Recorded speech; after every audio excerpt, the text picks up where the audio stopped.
You are now tuned in to the best damn football recap show, United Football Media. Tell me about it. We are back and we are better than ever. We got some very special guests in here. We got a loaded content episode tonight. Oh my goodness gracious. Josh's big, loaded, crazy article about the IFA dropped last week. We're going to be breaking down some of the wilder points that happened in there. We got Southern Charm Sports himself, Scout, on board to discuss the shenanery, the chaos that is happening down right now in Tuscaloosa, Alabama. He is our primary source for all things Alabama. And then we got, of course, our main man, True, of the Cincinnati Bengals, Cincinnati Bearcats, joining us tonight as well to react to all of the wild things. We might get into a little bit of Micah Parsons to the Packers stuff at the end. I think probably as I say this, Micah Parsons has probably posted 3 more Diddy after he broke up with J-Lo Twitter posts through his agent since then, because it's like twice a day now. I didn't really want to leave the Cowboy. They did not think that was actually going to happen, I don't think. And now maybe there are some regrets. But speaking of get off the Marlboro Reds. Speaking of regrets, it's a sea of them down there in the IFA. Josh, let's go ahead and review the fun, the facts, the figures of the grift and the gridiron. Josh is reporting on the IFA. So we've talked about it, and the reason why I couldn't just come out and say everything that I found out is I was really trying to make sure that my sources were protected. So before I would put anything out publicly, I had to make sure that we had confidentiality agreements, non-disclosure agreements. I had to make sure that they were protected. I also had to make sure United Football Media was protected, because if I'm going to come on here and represent United Football Media and say, hey, these things happen, I have to make sure that we're not going to get some kind of defamation suit against us. And then with journalism, you always want to have the rule of 3, right? You want to be able to confirm things that you're being told 3 different ways, document those ways, and make sure that all your I's are dotted and your T's are crossed, especially when you get into some of the allegations that we're dealing with here. A lot of them bordering on what you consider illegal activity in the majority of the United States of this great America that we live in. But so we've all heard all the stories about the IFA. They were supposed to launch in 2024, didn't launch. Then they were supposed to launch in 2025, then they didn't launch. Then they had 8 teams, then down to 3 teams, then to 2 teams. Then there was some teams that took the field and some teams that never took the field. One of the teams that did take the field was the Chihuahua Rebellion. Now, understand the idea of being a truly international football league. They were actually the first ones to kind of make it happen. They did have a team play games on U.S. soil and a team play games on a different country soil down in Mexico. So that was a good deal. But that's about where all the positives to this thing ends. So they took 20 players, 18 to 20 players, U.S. citizens, took them down to Chihuahua, Mexico to be part of the team. Promised them all the things that a typical company would promise you if you were traveling on behalf of that company, right? Your company, whatever we all do for a living, says, hey, I want to send you across state lines or send you to another country. I'm going to pay you while you're there. I'm going to cover your room and board while you're there. I'm going to pay for your travel. And here's a contract, right? The difference between a contract you might sign or an agreement you might make is this contract was basically protecting the league. It was basically saying, hey, we're going to pay you this, but if we don't, you can't hold us accountable. And the reason I know that number 1, correct, True. Red flag number 1. And the bad thing is a lot of the players maybe were blinded by hope, right? Blinded by ambition, blinded by the opportunity to chase a dream. And then I'll be honest with you, some of the league officials that were involved, I've met them personally. As you guys know on UnitedFootballMedia.com, we were actually the breaking source for the San Antonio Caballeros IFA team ceasing operations this past year. That's still on UnitedFootballMedia.com, posted there. So there was just a lot of stuff. So I've actually met some of these people, and they seemed like really good people. They had great sales pitches. They seemed like their hearts were in the right place to make this happen. And so I even got super hopeful that this league was going to be successful. One of the people that were super supportive in the San Antonio was Hal Mummy. Well, he was not part of the situation in Chihuahua. So really none of the San Antonio people were part of it. There were some league officials that were here in San Antonio that were part of it. And those names I am not going to say due to the agreements that I have with my sources. But anyways, they get down there. None of it goes through. The players, when they first got there, they said, hey, go to this hotel room, give them this information. Here's your room. It's going to get paid for. Within the first couple of weeks, the hotel's like, hey, I need some money. League's not playing. League's not paying. I need money. So then the players are figuring out a way just to keep a roof over their head. Then there's a gym that they're supposed to be practicing at. Same thing. First couple of weeks, gym's good.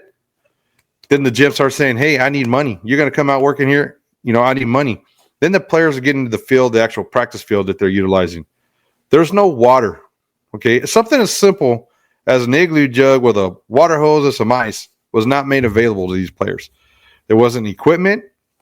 They were sharing helmets. And if anybody play ball, I know a lot of the people that watch United Football Media, Brahma Bullpen, BrahmaBullpen.com, UnitedFootballMedia.com, a lot of people that go to these sites are hardcore football players because, they played in high school, then they're fans now, and they kind of get this love and passion for the game. And for whatever reason, they're still involved. And so think about this.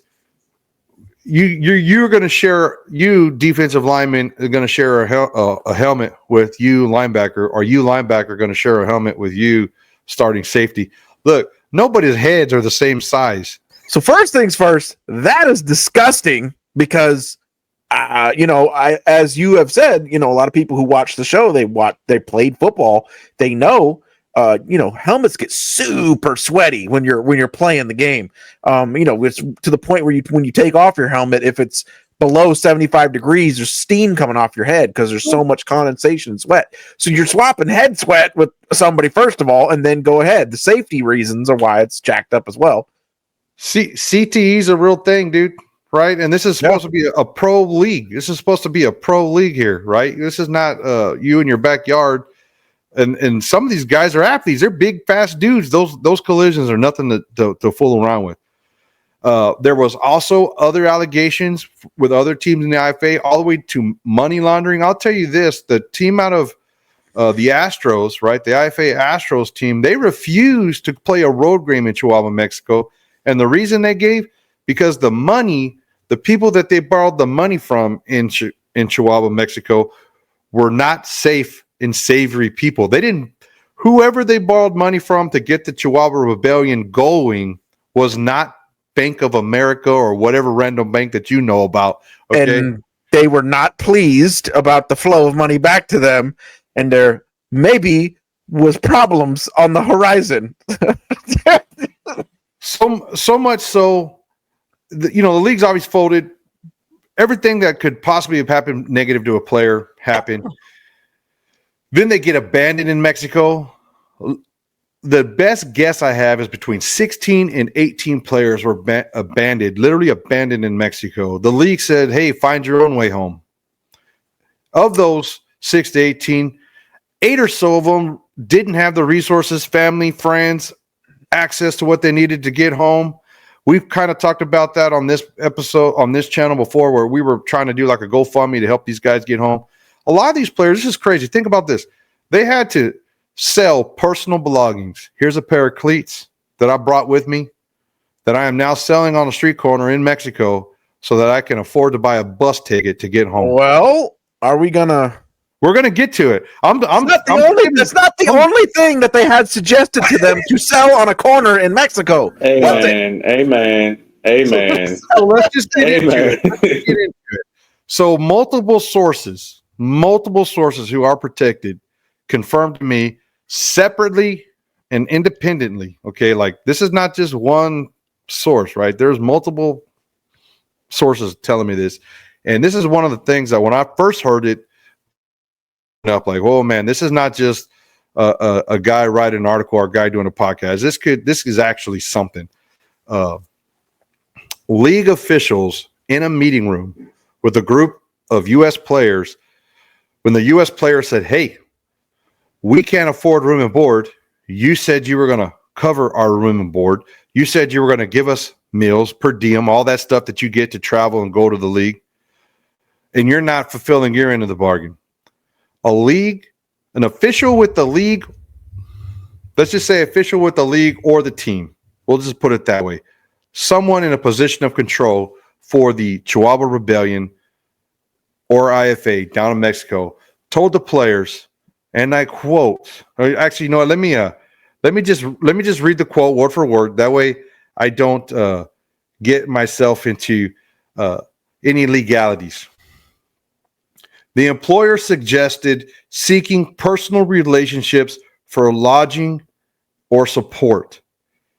The IFA team encouraged players to get girlfriends to take care of them and for the players to use their bodies in order to find a place to stay. What's the thing that comes to my mind? Prostitution. You have just encouraged these players to use their bodies to go out. And if you're not going to say prostitution, maybe at least sex trade, whatever you want to call it, right? So what I did, I said, well, first things first, they're in Chihuahua, Mexico. Well, it is actually legal in certain areas of Chihuahua, Mexico to participate in said profession. But where the league is housed here in the United States, it is not. And where this was happening was not one of those special zones. They call them special zones down in Chihuahua, Mexico. So I think that's a bombshell. And I could just imagine being a person traveling. Let's just say someone told me, hey, Bullpen, I need you to go to Los Angeles, California for work. I get in a plane.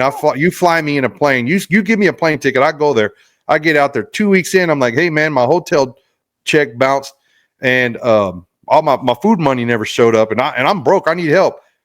And this person then tells me, hey, walk out there on that street corner and start cat hollering, earn yourself some money so that you can pay your room and board. Go out there and become a donut salesman. True, if you got flown down to Chihuahua, Mexico, and they wasn't going to give you a ride back home after the league folded, and then they said, go out and become a donut salesman. This is a family oriented show. So I'll just say some of that is very similar to what happens in my city where I'm from post tax time. And Eric, you probably can understand where I'm going with that. Where I'm going with that one, but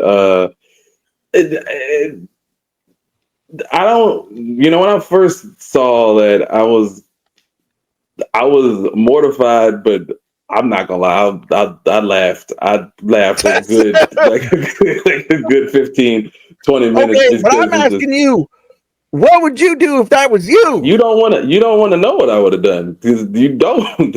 Like there's a number of things I would have done. And to be honest, depending on what the track looked like, I might have been a little hustle and flow myself, or I might have went MMA, WWE on the owners and the and the league officials, which is probably what I would have done first, but also would have just Scout took a look and see. Yeah. So pause the game, young man. You are a God-fearing man from the South. 9 o'clock bedtime, warm glass of milk. Church. What would happen if you were down there punting as the punter for the Chihuahua Rebellion, and they told you to become a donut salesman to get back to America? What are your thoughts? There's no way. Like, because in my head, I'm thinking like not only legality, but there's so much in that. Plus, I know that people that are like stationed down there, and nah, it's a terrible idea. Because like as we said with the people that were not Bank of America, if you happen to proceed with someone that is attached to that, then you open even a bigger pile of whatever. So I would just walk back to the border or whatever. Because I mean, you're an American citizen. He'd walk back from Chihuahua, Mexico. I mean, at that point, what are you going to do? That's probably your safest bet. At that point, yeah. But you can't afford to ride. I'm not going out into the special zone. I am not a special guy. That's what I would have said. I'm not. No special. So some of these claims were made. The league official basically initially said, "Hey, that is just disgruntled. This is a disgruntled player." But when it's multiple, and then I'll That's tell you a pretty elaborate story to just be a disgruntled player.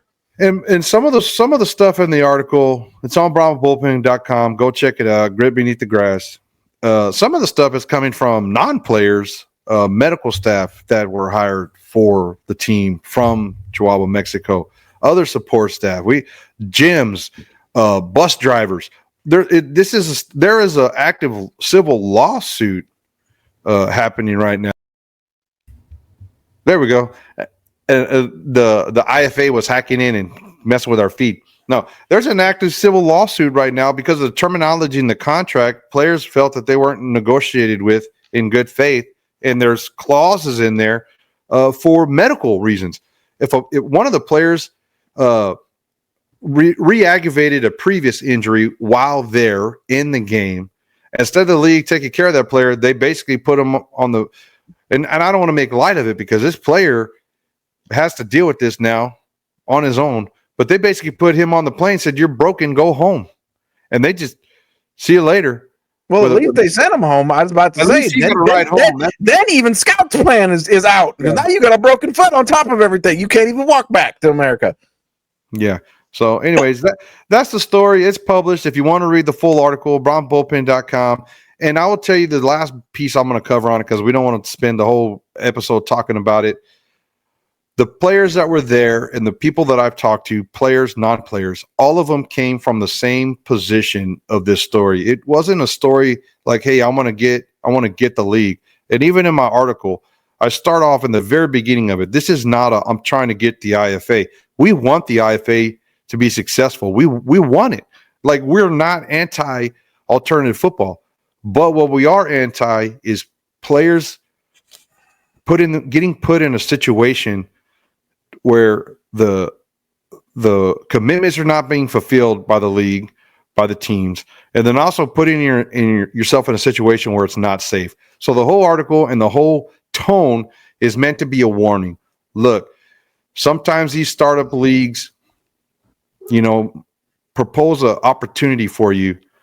But as a player and as an investor, because there's a lot of money laundering stuff going on with the IFA, a lot of claims. Even the FBI looked into one of the situations. It's covered in the article. There's civil lawsuits covered in the article. Go read it. But investors or players, think about it. Protect yourselves. Do your due diligence before you get into bed with one of these startup leagues, and make sure that you're doing the decision that's best for you personally and professionally. Hey, can I say something crazy? As long as you speak up like you promised me you would. Oh my Lord, I'm a little bit further away. Hold on, I'm bringing my mic towards me. So I randomly had a dinner, and I was at, it was a little hibachi spot, and then this guy just started talking about football and like how they had just gotten back from an IFA city, and I'm doing that to not mess up the timeline because I'm gonna try to keep the guy anonymous. But then he goes on, and I'm like, hey man, he's like, this is in Northeast Alabama near Huntsville, right? And I'm like, hey man, like you coach for one of the Huntsville teams? He's like, yeah. You know about him? I'm like, what is it, the one that pays? And I'm like, which one pays? And this man straight up said that he was a part, and there's like 7 people that this could be at this point. He was a part of the original organization, the Huntsville, whatever the original one was. And then the Astros came about, and the Astros were the ones that were actually paying. So Huntsville also had its own. I know that the Huntsville, it was what was it? It was CJ, but what was the name? The Beavers, Alabama Beavers. Apparently they hadn't paid that original crew, and that's why the Huntsville Astros immediately had become, or the Huntsville Beaver or Alabama Beavers became the Huntsville Astros. At least almost all their coaches and players to that point. But I will say with anything with all this alternate football stuff, especially outside of, the UFL, the CFL, or LFA or anything like that, is if it's not established, you have to take that risk. And I totally understand some of these guys that do take that risk, but sometimes, man, it's just you look at it and it's how is it worth it? And I understand that for some people, it's their dream, but I mean, this is the 3rd year that I've been covering alternate football. Keep enough money in your bank account to get home. If you, yeah, that's and I know we get it and we support people pursuing their dreams, but going down to Mexico, bro, is now you're playing with things that are beyond just inconvenience. That ain't. I'm not, and I love Mexico. I go to Mexico often, but you also need to know what you're kind of dealing with, and you got to have your head on a swivel a little bit better than to believe some of the things that were being said and believe the things that are being shown to you right in front of your face while you're experiencing it, and get up out of there and keep enough money to get back. And even like I will say, even successful stories, like I'll call Tyler Kolka a very successful alternate football story. Like if you think about this, like so he's a quarterback for the Nashville Cats right now, right? In the indoor football league, but all of a sudden it's like he had to go to Japan for a couple of years. He had to go to like what was that other league he played in? He played in some other league, and then he made it to indoor. But he had to go through like 3 indoor teams before finding the Cats, and the Cats were like the most stable of anybody that he's gotten with to this point. And it's just crazy to me that also I would like to add, and this was something that was covered publicly, so I think I can say it anyway. Huntsville, the Astros, they wanted to, and apparently his agent was on it too, double up Tyler Kolka of like as soon as the IFL season ended, put him in at quarterback because he was technically a Alabama Beaver, Huntsville Astro, and then the league. The only thing that I'd ever seen the league actually make a straight opinion on, the league said that it was unfair to other member teams. So I'm like, why? Like you're just giving a man another opportunity, but they had plenty of quarterbacks anyway compared to some of the other teams. So. All right. Well, we got Scout here for some particulars. Yes. Moving on to other disastrous football situations. As we all saw this weekend, it's not just that Alabama lost as a big favorite, as a ranked team against an unranked team. It is the manner in which they were dispatched, bullied, teabagged, literally, by Florida State. What? Oh, man. I wished I could have listened to it myself. I was busy. You said that Feinbaum episode on Monday was basically like you could make it into a documentary and just listen to it, watch it every week. Yeah. I had my doubts about this fit from the beginning. It is playing out just about that way. I think, funny enough, Saban was a little bit of the harbinger of doom, like, a little bit of the herald of what was coming, because he saw this NIL stuff growing and the transfer portal culture and all this stuff. He said, I'm out of here. This ain't what I signed up for. So I think that has just as much to do with the downturn in fortune as maybe this coach, Kalen DeBoer, being in over his head. But that's not how people down there are going to look at it. That's not how nationwide are going to look at it. You stepped into the palace, the most built up program that could possibly exist, and you down there getting dog walked by Florida State, physically dominated, attitude. What do you think? What's the temp down there, Scout? Talk to us, man. You're the man. He's like talking to a war correspondent. A war correspondent. Lean forward. Talking to your mic. I will say, my fault. I'm trying to win this game real quick. Anyways, so the biggest thing for me was that living in the middle of Alabama, half of my friends are Auburn friends, half of my friends are Alabama fans. And with that, the Auburn fans on Saturday morning felt amazing because their quarterback had done everything and, so on and so forth. Yeah, that Jackson Arnold situation's looking pretty spicy. Yeah. What? Which one? The quarterback. Yeah, Auburn, he's looking good. Oh, yeah. When you said spicy, I wasn't sure what you meant exactly. No. I mean spicy, like tasty. Like, yeah. Yeah. He looks great. I was high on him the whole time.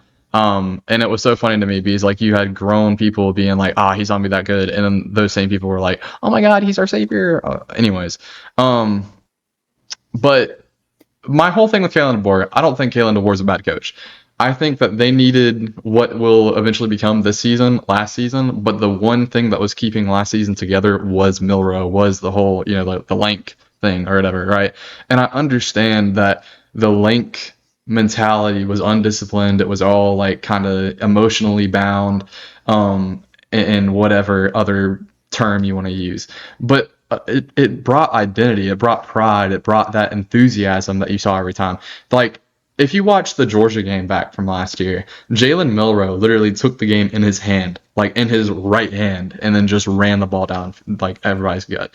And I feel like over the season, it was just the locker room just kept getting worse and worse and worse, to the point that like they weren't handling losses well. And I've said this to several high school football coaches this year that are in their second year, possibly even their first year, that like the worst thing that can happen at any level of like pre-pro football is if you win week 1. Because if you win week 1 and you're not like a national championship team, you think that you're going to be great, you think that you're going to be all of this, and then like all of a sudden it's like you're not, right? So I think it's going to be a huge wake-up call for Alabama. I will say it was a slump game for Ryan Williams. I think that definitely needs to be talked about. I think people are talking about a little too much, like it is just one game. But there was 3 or 4 passes on like crucial downs, or at least like on a second down where there wasn't an option on third, where like you have to make that catch over the field, and he just didn't. One thing I will say, I was very impressed by how Ty Simpson looked at quarterback. Yeah, I will say, okay, like quarterback. Like, I haven't seen somebody making throw. You know, Milroe was a great athlete, but even before Milroe, I haven't seen somebody making throws like that in an Alabama uniform in a long time. There was not a single coach in the nation that could have, in one fell swoop, just completely turned that into a national championship team, even last year.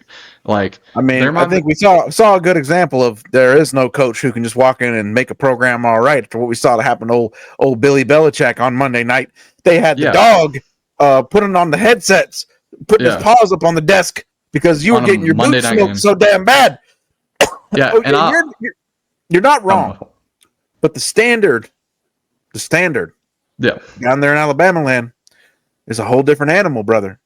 So with that in mind, do you think DeBoer makes it through this year? Oh, for sure. His buyout, $70 million. Now, does this heat up? And it's the same thing I said to somebody last season, or not last season, but going into this season, is like, does this heat up his seat? Sure. But it doesn't, in my opinion, it doesn't make it any more or less than what it already would have been if he didn't win a national championship this year.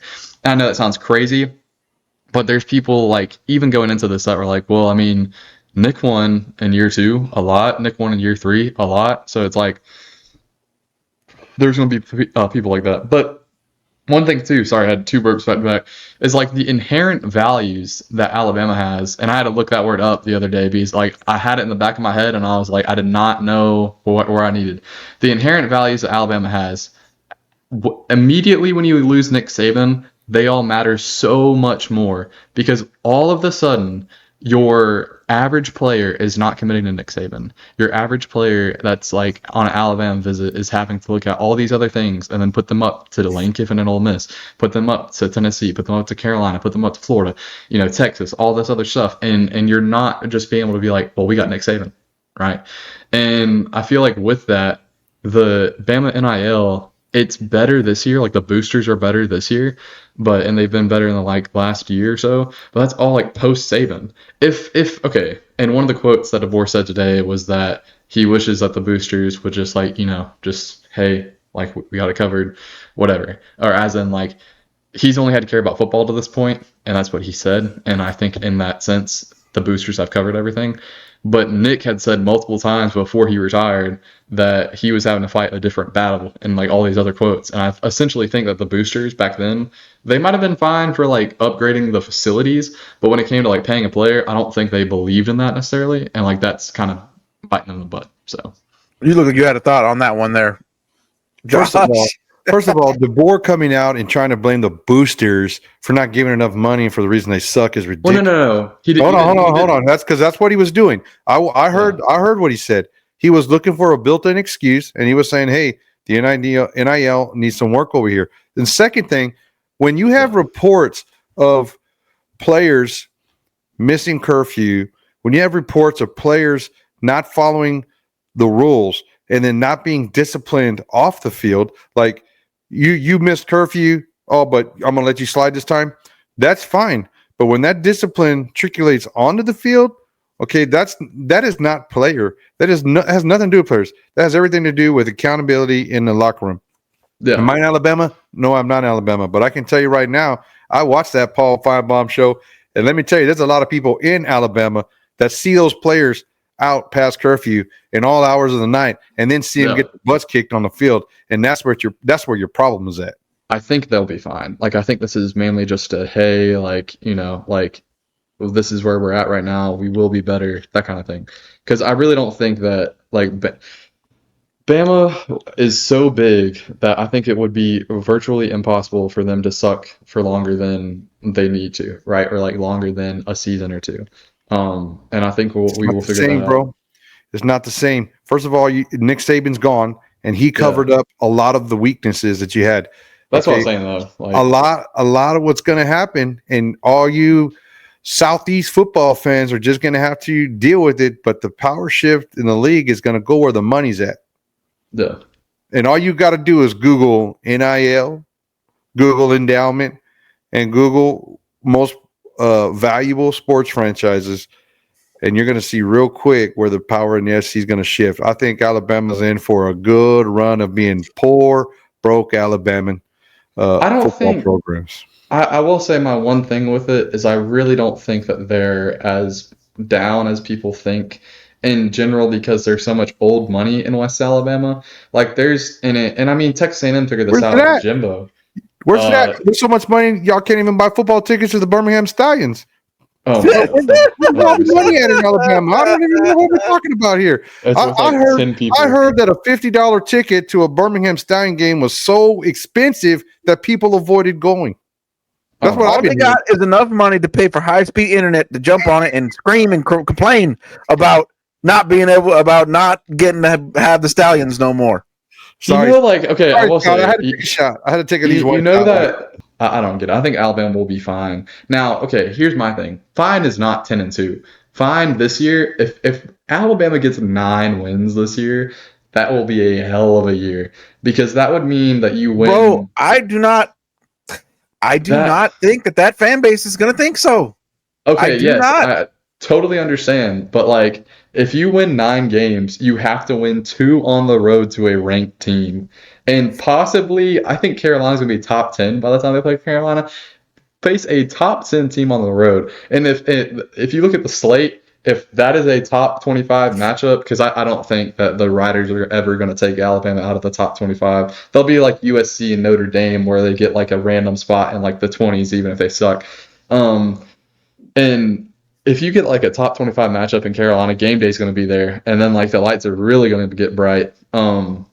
But yeah, and then also the bigger issue with all this is if you couldn't get them in year one, right? Because like Missouri lost to them in year one, now they play them on home field. They're trying to get their lick back. Carolina lost to them in year one, now they play them at home field. They're trying to get their lick back. And then like LSU they want to come back too, and it's like all these other teams, and it's about to be hell. But I could have told you, like, I had them at 7-5 last year. They ended up winning 8 games, 9 games. I had them at 7-5 this year, and people also thought I was crazy. Josh, you just would have been enjoying yourself so much if you were paying attention to my timeline last week. I was doing more work for Jerry Jones last week than I have in my entire life combined. It was terrible, but I am a man of integrity, and when something is right, it's right, and damn it, I'm going to talk about it. And also, I'm going to say this too. It annoys me when you have the Dan Orlovskis of the world, the Mina Kimeses of the world. I like Mina Kimes, but she sounded like a moron talking about this last week. All these people who get on here, they got all this stuff to say about Jerry as a GM. Who the hell drafted Micah Parsons, brother? Who drafted Dak Prescott? Who drafted CeeDee Lamb? Who drafted Tyron Smith? Who drafted Zach Martin? Who drafted these teams who are in these playoff hunts every single, right? We laugh when they trip and fall at the end, but that doesn't mean they don't have stacked rosters. That don't mean he don't do a good job bringing in good players. They always have good teams. But y'all don't say nothing about that. Nobody has anything to say about Jerry when these teams are stacked and he's doing a great job. But then this happens with a guy who, by the way, his career high sacks is 14. The way people were talking about it, you'd think it was 30 every single year. It's 14, 1 sack, and 4 playoff games. You had everybody going on about this like this was the worst move that's ever been made in the history of the NFL last week. You got a Pro Bowl defensive tackle in a need spot that you were lacking against the run. 2 first-round draft picks. I know they're probably going to be not the greatest draft picks, but you can package them and get a good one for a player that you do like. The bottom line is if you hit on those draft picks, you just trade three good players for one player who's pretty good, but is getting paid $47 million as a non-quarterback and has to take an epidural to play this week. Hey, can I jump in on this one? Well, hold on. Josh is our Cowboys guy. Well, go ahead. I'd love to hear what you got to say. I think that this could honestly turn out like if the Packers don't win the Super Bowl, this could easily be looked back on in 20 years like the Herschel trade. Like that's how it reads because you can flip those picks into more picks, and I'm like that. I think that's what they're gonna eventually do because like that's the way. I don't think that this Cowboys roster and the way that it was formatted could have won the Super Bowl. I know it might sound crazy. That's what no. What I'm saying is I said this the other day when we did DAR, we did the NFC East preview. I don't really feel differently about the Cowboys now. Yeah. I don't. Parkinson's is a great player, but like I have them just about in the same spot as they were. Yeah. So yeah. All I can say from my perspective is when they were in negotiations, everybody was pro Micah, and as soon as he left, everybody was like, "Well, we didn't need him," or "He was a cancer in the locker room," or even Dak came out and said, Dak came out and said in a press conference, "Now we have a man at playing on the D line. We finally got a man playing on the D line." I mean, that's not an untrue statement. Kenny Clark is a man. Well, but a bad dude. Yeah. But, so was he a good teammate? Was he a bad teammate? I know people didn't like some things about him or whatever. $47 million is just crazy, to be perfectly honest with you. I don't think the Cowboys I don't think it'll ever be compared to the Herschel Walker trade because the actual architect and the mastermind behind the 90s Cowboys won't be there to do it. And we all know it was Jimmy Johnson. Jerry Jones, you guys watched the documentary. Jerry Jones, for what it's worth, he had a dream. He had attained his dream, and I can truly appreciate that he did that and the gambles he had to make to get that dream. But ultimately what happened is he wanted credit for buying the Cowboys and building the Cowboys. Instead of being able to be like, I bought it, my buddy built it, and we won a bunch of Super Bowls. Still can't even say that to this day. And he's got this thing where he's the GM. Look, I don't believe Jerry Jones is a good football evaluator and talent evaluator. Is he a good businessman? Absolutely. But I just don't see it. I just don't see it. We'll see what happens. But from a Cowboys fan at heart, my lifelong Cowboys fan right here, we were better with Micah, but we weren't going to do much with him anyway. So maybe you'll get the 2 picks and you'll have an 8-win season, which is fine. We were probably only going to have a 9-win season. I don't even think we would have got to 10 with him. And we'll just see what happens. But, if I could have waved a magic wand, I would have liked to seen Micah here. But also, I'm with you, Eric. $47 million is just dumb. So, let someone else pay him that because he definitely ain't worth it. I mean, and like you said, that the offer was in place for 40 and it was agreed upon. And that's the thing too. Again, we got into a little discussion about this on DAR the other night. Tay was talking to me about like, well, I thought, I think that's kind of a weak. They could have got more if they would have handled this earlier. But you have to deal with the circumstances that you have to deal with. And the circumstances they had to deal with was that the deal was done between 2 men, as Jerry Jones had done several times in the past. And one side walked back on it. And so then you had a fractured relationship. And so then it was time to make moves because the word that came out afterwards was they did the deal. Micah's team backed off on it, demanded more. And then Jerry Jones came back and said, well, guess what? You're either playing on the 5th-year option or goodbye. Well, and that's what and then they said, of course, we're not going to play on the 5th-year option. And then So and then here's the other thing. The agent comes out beforehand and says, we haven't seen the deal. We haven't seen the deal. There's no deal in writing. We haven't seen the deal. We don't know the deal.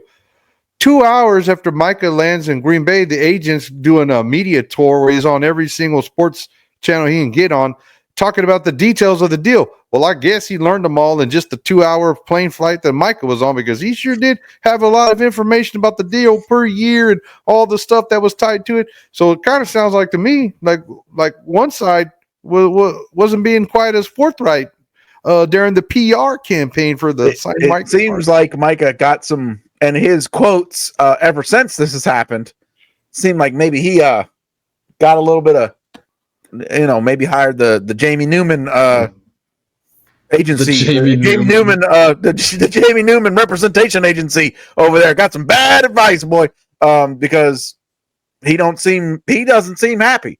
How are you a person making $47 million a year and you don't seem happy with the situation? Because could anybody be happy wearing that ugly green? Anyways, I don't know. Please, Lord, don't get Packers fans in these comments. You really don't. You haven't dealt with soccer mom psycho till you dealt with Packers fans, man. It's a shame, because like the whole thing is cool, like the small market, they got the best stadium in the league. They're owned by the people, the team's owned by the people, like, oh, that's cool. And then you interact with some of their fans and you want nothing but bad things to happen to the Packers at all times for the rest of life. So it's an ugly green. Put it in the comments if you don't like it. It is ugly. Please don't let them in here. Well, we're making lots of pretty green for you guys, making money in your entertainment lives here on the United Football Media. Check out brahmabullpen.com. Our man Josh with that bombshell news article that he released, laying out all this stuff in complete detail. Check that out. Scott, what do you got going on right now, man? I got a lot. So if you follow me on Instagram or Twitter, obviously it's a lot of high school football, college football stuff. Also we're trying to get more into like Madden college football streaming community. We're in a Madden league right now, paid Madden league. That is kind of crazy. I'm currently leading my division, so hey, who knows? I might get some little money on at the end of it. But overall, just living life and such, waiting for the next spring season. And yeah. So check him out right there on socials. Check out their Madden streaming they got going on over there. Of course, check us out over on DAR Sports Media. We cover NFL, basketball, college football, everything you can think of. You're winning, missing those tackles? Oh, this isn't the league, bro. This is we don't miss tackles. That's right here on United Football Media's Tell Me About It.